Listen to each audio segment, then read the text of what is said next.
Hey guys, what's up? Welcome back to my channel. So it's been a while since I did an in-depth makeup tutorial on my channel, and I thought I could make like a two-part series and show you guys how I do my base and how I blend my eyeshadow, because a lot of you guys keep asking me for that. We're going to be talking down to the detail about everything that I do and how I do it. Okay, so without wasting any more time, let's begin. First and the most important step that you absolutely cannot miss. Now you might think that we're doing makeup, it doesn't matter, and I can definitely skip out on this step. But you cannot, okay? You cannot skip out on moisturizer. You always have some dry parts on your face, even though you are an oily skin type or you are like a dry skin type combination or whatever. There are patches on your face that might be too dry. When you apply makeup on that part of your face, it becomes really flaky, and you can see the dead skin showing through and all of that. So you need to moisturize your face thoroughly, like hydrate it properly. Another thing that I've learned is that there are times when your face feels big, like it feels swollen. That happens usually in the morning for me. So when you massage your face backwards like this, you're actually letting go of all the water retention on your face. Obviously, according to your skin type, you can go for whatever moisturizer that suits you. So currently, because my skin is super dry, I'm not going for any gel-based moisturizer because that's not gonna help me with the dryness. So I'm gonna go in with my Clinique ID moisturizer. I customized it because my skin was too dry. So I'm gonna just take one pump of this. I mean, you get the concentrate mixed with the lotion. It kind of gives me a tasalli that yes, this moisturizer will work because there's a concentrate which I can actually see.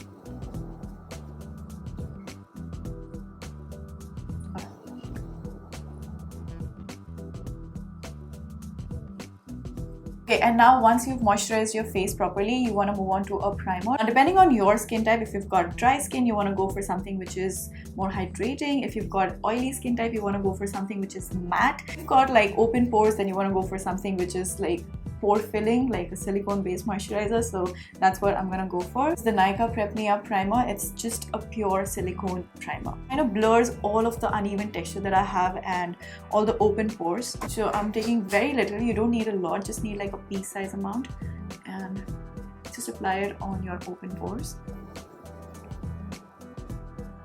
Your makeup lasts much longer when you have proper skincare and your priming is in place. Next step that I like to do personally is to fill in and shape my brows. Now it depends on you, whatever you want to start with first. You want to start with eyes, you want to start with brows, you want to start with your base, just totally your call. I'm just used to doing my brows before I do anything else, so I'm going to start with that. And I'm using the Miss Claire eyebrow pencil for that, and this is in the shade 02 Dark Brown. So basically, I'm going to be doing like a full glam makeup tutorial, you guys. This is not a everyday look. This is like a full glam makeup tutorial. So everything's going to be a little extra.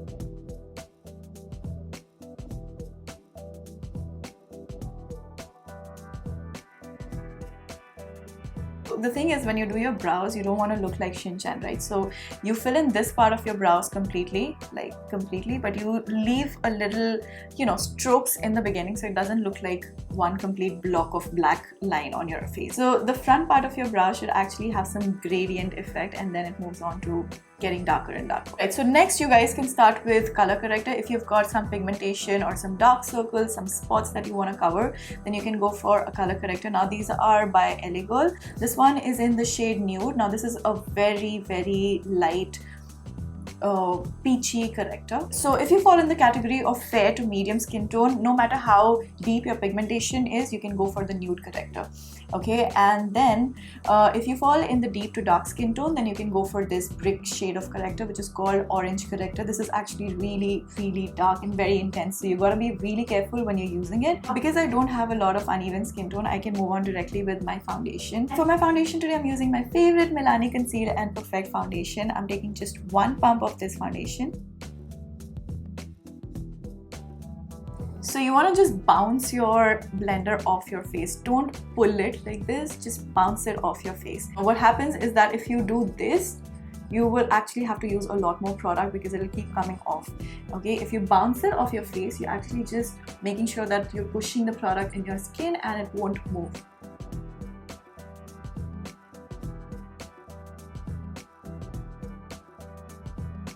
Now I'm going to be using a concealer which is 1 to 2 shade lighter than my foundation, so that I can have that brightening effect on my T-zone.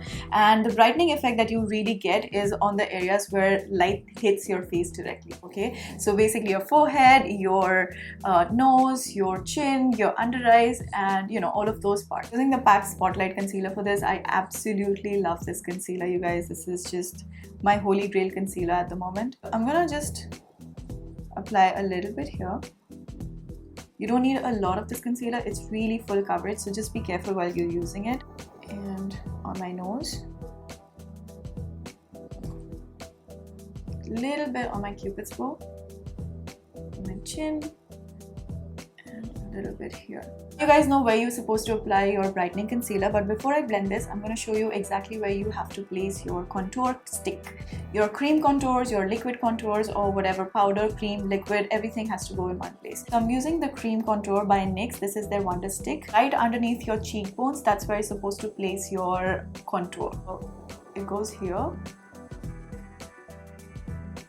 And you just bring it up a little bit around your forehead.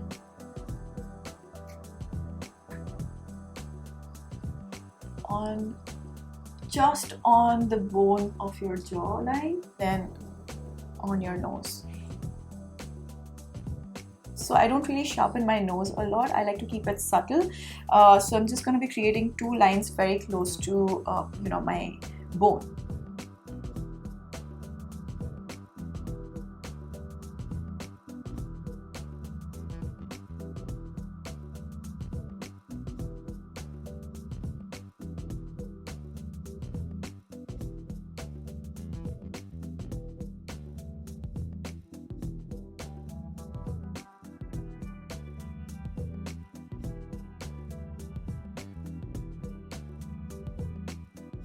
If you want a sharper jaw, you want to go for a contour which is slightly grayish, then you just blend it downwards so that you create that shadowy effect underneath your, you know, this part of your face, so you can hide your double chin like that. Blending your contour, just make sure you blend it upwards and not downwards. So the next step is to set all of those creamy products in place using a setting powder. So I'm using the Palladio Rice setting powder. Currently my favorite setting powder. You guys must have seen me use this a lot, but I really like it. If you don't have fine lines and wrinkles underneath your eyes, you can just get away with setting your under eyes and base with a little bit of powder.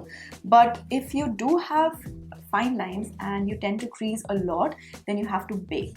Okay, so I'm going to show you how to bake. You need to take a lot of powder on your blender which is already damp, because it works better that way. And then I'm just gonna start pressing the powder underneath my eyes like this. Like you're literally pushing the powder underneath your eyes. And make sure you go all the way inwards, like all the way to the inner corner.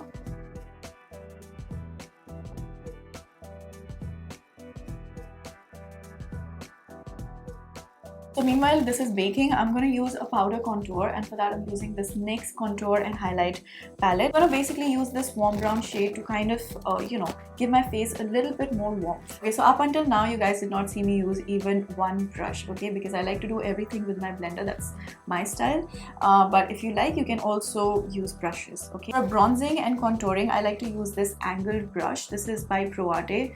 The number unfortunately is gone. Angled brush will actually help in placing the contour right where you want it, and then you can just blend it. If you use a round brush, your contour will go everywhere. So that is basically for your powder and your blushes and not for your contour. So I'm gonna just start from here and I'm gonna take it upwards. So I'm just placing the color first and then I'm gonna blend it.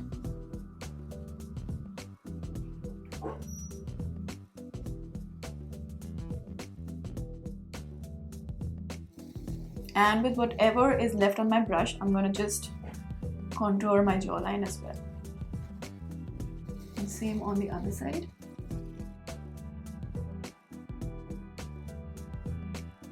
I'm using a powder fluffy brush and I'm going to dust off all of this powder, because if you do a lot of baking, your face actually tends to get dry.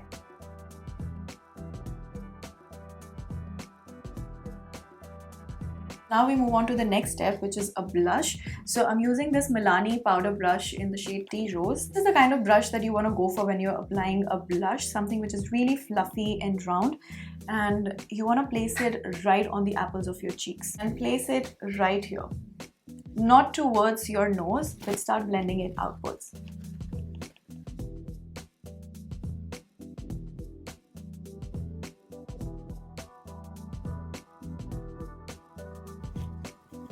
Okay, now a lot of people have the habit of applying a little bit of blush on the nose. I like to apply blush on my chin.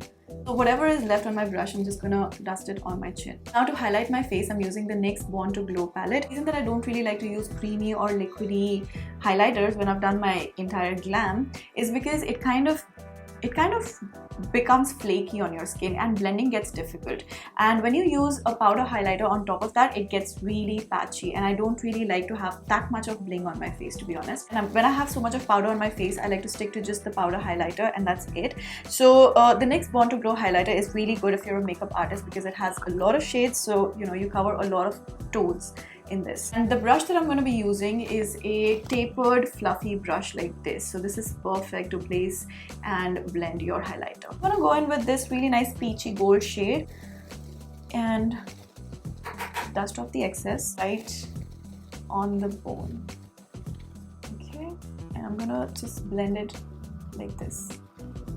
Now you make sure that you don't have a line on your face like this, so you need to like blend it a little so it looks really nice and faded on your skin. And if you have a lot of texture on your face, then you might want to avoid highlighter altogether. Just go for a matte look, because if you have texture and a lot of acne on your face, then you're actually just putting all of the attention on that part. Okay, because when you put highlighter, the light automatically hits that part and it gets a lot of attention. So this is cute. I like this. The final step when you have so much of makeup on your face is to make sure that it doesn't look powdery, patchy, or it doesn't look too much. So you need to just tone it down using a fixing spray. Now what the fixing spray does is that it kind of blends everything together. So it all just kind of melts in your face. It looks a lot less cakey when you use a fixing spray. So I'm using the Smashbox primer water for this.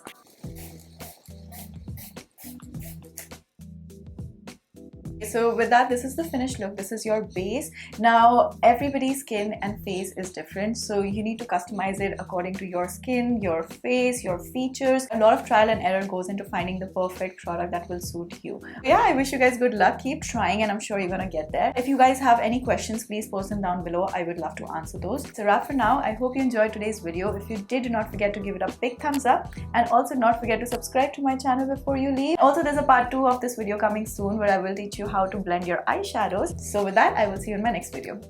Bye!